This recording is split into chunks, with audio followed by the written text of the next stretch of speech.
Olá pessoal, tudo bem? Bem-vindos aqui ao nosso canal para mais um vídeo, para mais um momento apologético.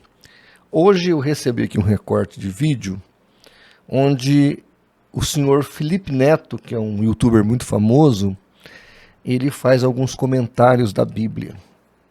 E aí o internauta perguntou para mim, pastor, tem ou não tem fundamento? Então eu vou tentar nesta oportunidade responder esses questionamentos. O que eu poderia dizer adiantado aqui é que, por exemplo, o Felipe Neto ele faz comentários, explica sobre jogos interativos da internet.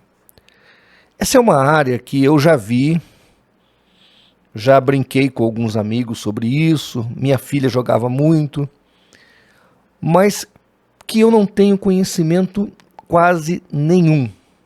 Eu apenas vi alguns relances desses jogos interativos da internet, mas eu não sei como funciona, eu não sei como baixar, eu não sei como participar. Eu teria que me preparar bem para entrar nesse mundo. Muito mais, isso só para brincar com o jogo, muito mais se eu tivesse que criar um site para dar orientações a respeito de jogos. Estou só citando aqui uma analogia. Logo, entendo eu que o Sr. Felipe Neto ele não deveria entrar num campo na qual ele não tem preparo. Então, é nessa linha de raciocínio que eu vou mostrar para vocês algumas incoerências que ele disse. Quem sabe um dia, se ele tiver humildade, ele pode comprar um livro de teologia sistemática, lê-lo e aprender. E decidir se ele quer continuar indo para o inferno ou se ele quer mudar de caminho e ir para o céu. Mas antes, pessoal, eu quero aqui convidá-los a se inscrever no nosso canal do Apoia-se. Muita gente me pergunta como é que eu posso ajudar esse ministério tão importante que é o CACP. Simples, vai lá no Apoia-se, que é uma plataforma muito bacana, se inscreva lá, contribua mensalmente com qualquer valor e nos ajude a fazer pela verdade o que as seitas fazem pela mentira.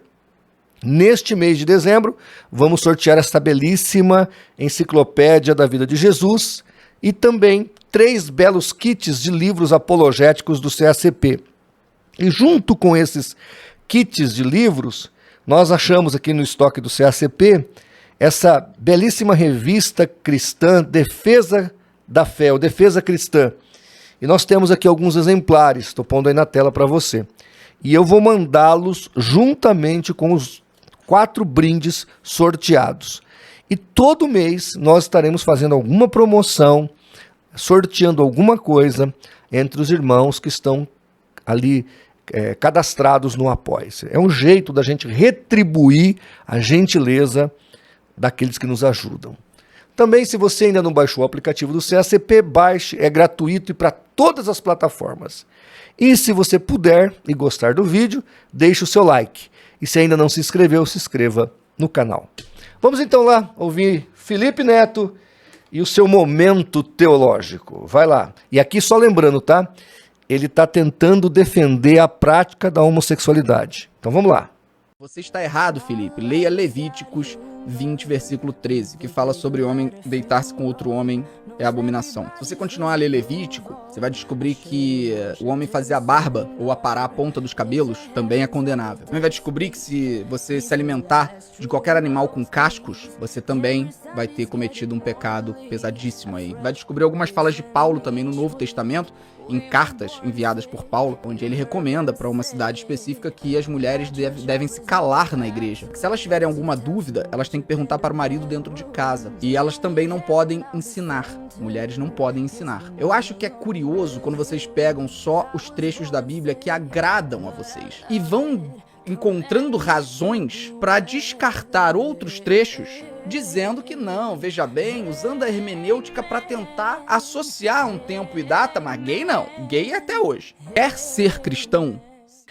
Bom, então, primeiro, querido amigo Felipe Neto, hermenêutica, ela não é usada a bel prazer. Hermenêutica é a regra de interpretação. Quando aprofundada, você acaba fazendo uma exegese. A ideia da hermenêutica, com as suas regras, é trazer explicitamente o que o texto está dizendo na sua inteireza. Qual é o contexto e o texto e a informação que ele quer passar, o autor quer passar. E nós fazemos isso, Felipe Neto, com muito rigor, com muito zelo, com muito cuidado. Sempre fazemos isso. Então, começando aqui, respondendo alguns seus argumentos. Barba e cabelo e questões alimentícias e dietéticas da lei de Moisés. Todas elas tiveram uma finalidade no Velho Testamento e na teologia neotestamentária foi por Cristo abolido. Todas as práticas ritualísticas foram abolidas por Jesus. A Bíblia deixa muito explícito isso no Novo Testamento. Agora, voltando lá para o Velho, sobre barba, cabelo, isso teve um propósito, teve sua finalidade. Vou pegar aqui o exemplo do alimento. Antes da lei, em Gênesis capítulo 9, Deus fala ali que podia se alimentar de tudo. Depois há a restrição para o povo no deserto. Agora, imagine você, aquele povo andando naquele deserto de 50, 60 graus, se alimentando de certos alimentos. Ia ser um monte de problemas de ordem de saúde. Pessoas com diarreia, com difteria, com problemas de cólera. Então, a lei de Moisés, ela vem para sanar um problema e trazer aquele povo diante de uma realidade superior aos demais povos daquela região. Tanto que mais de 1 milhão de pessoas andaram pelo deserto e ninguém morreu de cólera. Houve ali os castigos de Deus em alguns momentos, problemas pontuais, mas aquele povo não tinha cólera. Por exemplo, a lei de Moisés dizia que você deveria ir fazer suas necessidades e levar uma pazinha e enterrar suas necessidades. A lei de Moisés proibia os homens de ter relacionamento sexual com as suas mulheres na época da menstruação. Imagine vocês, num tempo que não tinha água, não tinha pano, não tinha higienização, ia dar um monte de doenças no povo se esse critério não fosse observado. Então, todos esses critérios foram muito bem observados e já se cumpriu esses propósitos. Agora, por exemplo, na questão dietética, de alimentação, podemos nos alimentar de tudo que é, digamos assim, saudável para o nosso corpo, sem nenhum problema. Tá certo? Quanto ao Novo Testamento, e aqui ele fala das mulheres caladas, quando Paulo fala que a mulher fique calada e aprenda em casa com seu marido, é que aí você, eu entendo, Felipe Neto, você não tem estudo antropológico, sociológico sobre a cultura bíblica e, obviamente, sem contextualizar, você vai falar isso que você disse. A igreja de Jesus, ela vai seguir o modelo da sinagoga judaica.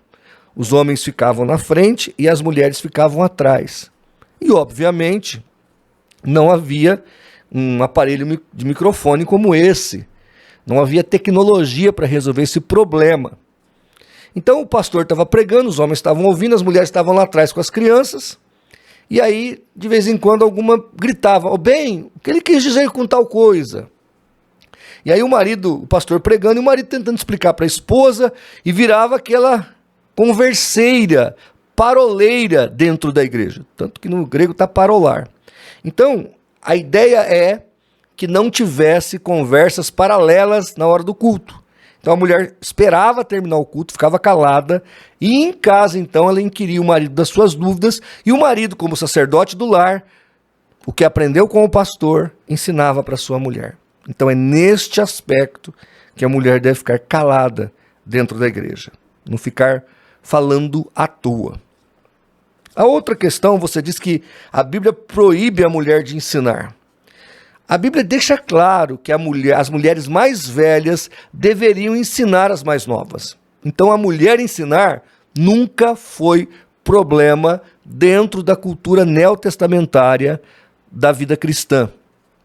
Quanto à proibição que você citou aí, o texto que você citou, estou pondo aí na tela, a ideia do texto aí é a mulher não usar a autoridade de homem. Por quê? Daria um problema gravíssimo no contexto patriarcal existencial da igreja. Por isso, então, a mulher não ensinava na condição de homens e a homens, mas elas deveriam ensinar outras mulheres e também ensinar as crianças. tá certo? Então é esse o texto e o contexto das suas afirmações. Agora, veja, no Velho Testamento era pecado o homossexualismo, mas a punição era com a morte, porque era uma teocracia a nação de Israel. O cristianismo não é uma teocracia, embora nós cremos no governo de Deus sobre a nossa vida, mas nós não estamos aqui numa ideia de criar um Estado cristão. Porque dentro de todos os estados há o corpo de Cristo que está acima dessas questões. Então, voltando aqui hoje, você vai encontrar em vários textos, em Coríntios, em Apocalipse, você vai encontrar textos dizendo que a prática homossexual levará o indivíduo ao inferno, à perdição. Mas no Novo Testamento não existe nenhuma orientação para que o castigo aqui, já na terra, aconteça com uma punição de morte, como acontecia na lei de Moisés. Então, houve sim uma reinterpretação pelos apóstolos e eles não aceitam mais a execução dos homossexuais. E não só esses, havia outros critérios, porque quando nós pegamos a lei de Moisés, ela não era só uma lei espiritual, ela tinha também questões civis, questões sociais, questões dietéticas. Havia um panorama geral da cultura nessa lei para poder reger aquela nação.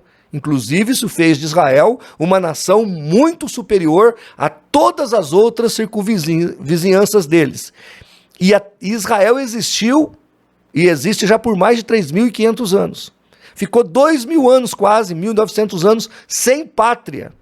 E ainda permaneceu a sua cultura, permaneceu a sua religião, e hoje eles têm novamente um Estado, por causa justamente dessa lei. Então a lei teve um papel importante na cultura deles, tem até hoje, e nós não estamos aqui desmerecendo isso. Eu só estou dizendo para você, meu caro Felipe Neto, que nós sim contextualizamos, os apóstolos fizeram isso, o Novo Testamento é uma revelação progressiva do Velho, tá?